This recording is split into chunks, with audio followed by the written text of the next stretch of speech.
Tim Walz, the Midwest, more of a blue-collar appeal. Again, we keep seeing pictures of him. He's in a suit right here, but I think the pictures you're going to see more of him in a hunter's jacket and in a T-shirt and at state fairs and in small communities and going out there because that's where the Democrats need to reach. If they can improve their stand, what Joe Biden's strength, and we've seen Harris has brought back some of the young people. She's brought back some of the African-American vote. She's brought back some of the Latino vote that was disaffected from the incumbent president. One of the things they're worried about is, you see the pictures here, in the Minnesota shirt there, State Fair, hugging, one of the things they've been worried about is white working-class Democrats and older voters. And so here you have somebody, again, a happy warrior, a good communicator. He's impressed everybody with his television appearances over the last several weeks or so. And there's joy in the Democratic Party right now. There's excitement in the Democratic Party right now. The challenge is they need to be near perfect, for 90-plus days. And so don't underestimate the vibes thing. But he also does bring a National Guardsman, who can talk about military experience. A guy who held on to a very tough congressional seat with a lot of headwinds, in years where there were headwinds at him. So he's proven he can win in tough climates. I'm not taking anything away from Governor Shapiro or Senator Kelly or anybody else, but that's an asset in politics. Can you win? Can you win when the wind is not only in your face, but there's like a monsoon in your face? Well, let's talk about Josh Shapiro here, because I do feel as if this looks so unique, because we have a person who's only been the nominee, or the presumptive nominee, wasn't even in the race 16 days ago, and Vice President Kamala Harris. But Josh Shapiro, the governor of Pennsylvania, a Commonwealth that the Democrats really do need to win, does the Harris team now need to explain either very, very directly or at least indirectly why you didn't pick Josh Shapiro as you are going to that state today to announce this pick? I think one of the fair observations about the vice president, and again, this just happened 16 days ago. But one of the questions has been, when are we going to see her doing more interviews? When are we going to see her out there? Of course she's going to get asked this question. And she's going to have to manage this, because you have a Democratic Party. If you ask Democratic voters and Democratic-leaning independents, do you want Vice President Harris to continue the policies of the Biden administration or do something new and different and break out? It's almost evenly divided. So she's trying to manage this Democratic family. She's done a good job so far. Part of it's just with the energy coming forward, the improving poll numbers. That makes people happy. She's going to get asked these questions. There were people campaigning against Shapiro, not because he was the only Jewish candidate in the race per se, but the idea being that you have so many young voters who are angry over the Israeli government's what they view as excessive killing of civilians in Gaza. Do you want to risk angering those young voters when you're trying to get them back? Is that fair to Governor Shapiro? I would argue not. The policies of all these governors, or even Senator Kelly, the policies of all the finalists on this were pretty similar. That they think Netanyahu has crossed some lines. They also think, don't ever forget that Hamas is a terrorist organization that started all this back on October 7th. Is she going to have to answer these questions? When she does interviews, she will have to answer these questions. And how she answers it will show, she's now the CEO of the Democratic Party. She wants to be CEO of the United States of America. So you get asked tough questions. Comes with the territory. I do have to say, and I don't know if it was performative or not, but one did get the sense from Republicans the last week that Shapiro may have been the candidate that they feared more. Is that fair?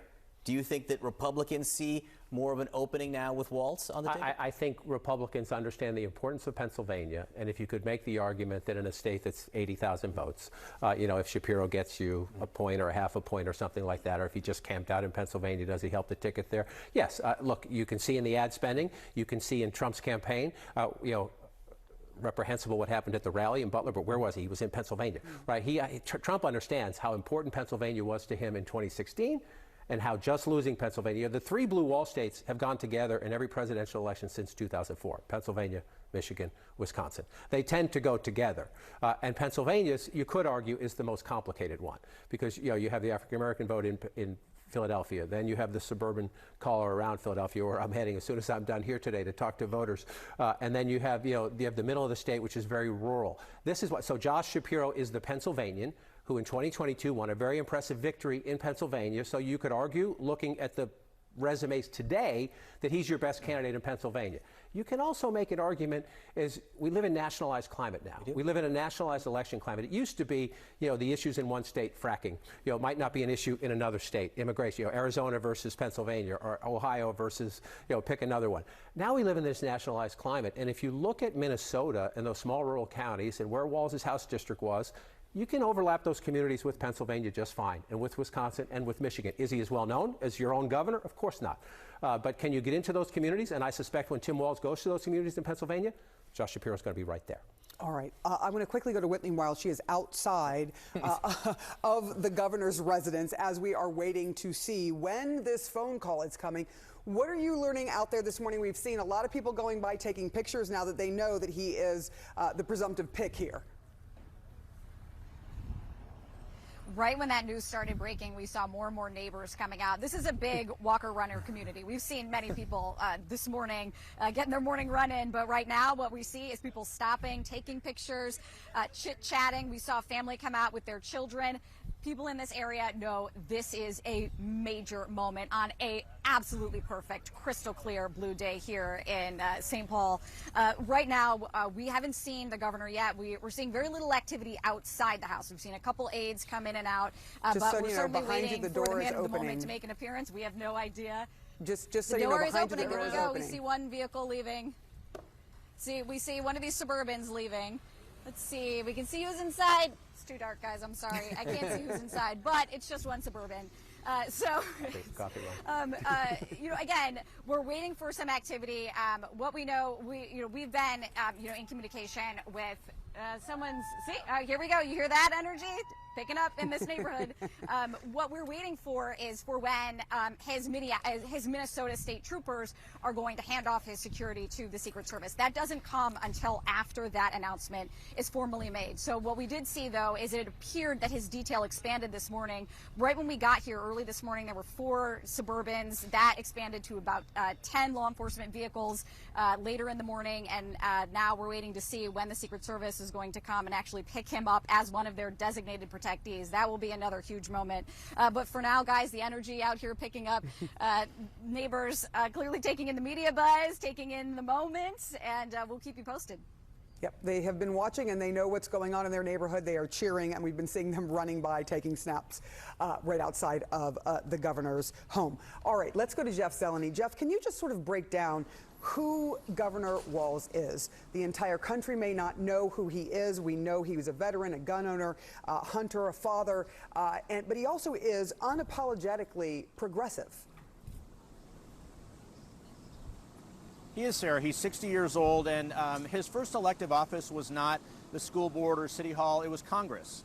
Think back to 2006. This, of course, was the end of the Bush administration, and Tim Walz, who at that point was a social studies teacher from suburban Minneapolis, just south of there, and he decided to run for Congress. It was a very, very good year for Democrats. He unseated a Republican member of Congress, and he served in Congress in Washington for more than a dozen years.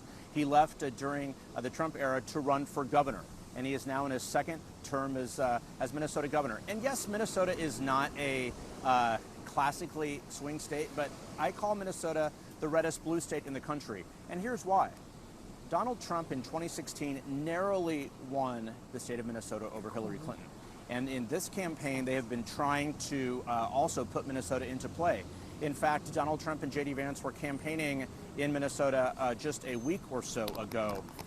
With Joe Biden on the top of the ticket, polls show that Minnesota was indeed in play. That has snapped back a bit. So even though Minnesota has not voted Republican since 1972, it has been much closer than that. But Tim Walz, back to him. Yes, he served in Congress on the Veterans Affairs Committee and other things. He wasn't a prominent member of Congress. He was a workhorse, not a show horse, in the words of one of his supporters. But through that, he did gain relationships. Through that, he showed that he worked across the aisle in a bipartisan way. Back when that was more the norm in Washington. Of course, it has not been in recent years. But the question here going forward, there's no doubt Republicans already are taking a close look at his record. We are going to learn a lot more about Governor Walz's record in the coming days. But it was after his reelection in 2022 when Democrats had full control of the House and Senate in Minnesota, where he began signing very progressive pieces of legislation. Before that, Republicans controlled one chamber. So his first term was not nearly seen as progressive, but he was signing these bills into law, and unapologetically so, talking a lot about free and reduced lunches for school children across Minnesota. But what he brings to the ticket the Harris campaign believes, talking to a source just a few moments ago, is a contrast with Vice President Harris. They believe he balances out her ticket in a way that is certainly different, but certainly has echoes of the 2008 campaign with Barack Obama and then Senator Joe Biden. Of course, Governor Walz did not run in the primary. He did not even have national ambitions. But when this opening came just about now 16 days ago, this has been an extraordinarily fast whirlwind and whiplash. He became part of the national conversation because he is intent on trying to expand the base of the Democratic Party. Again, we should point out, this is Vice President Harris's ticket. She is at the top of the ticket. That is what the majority of voters vote on.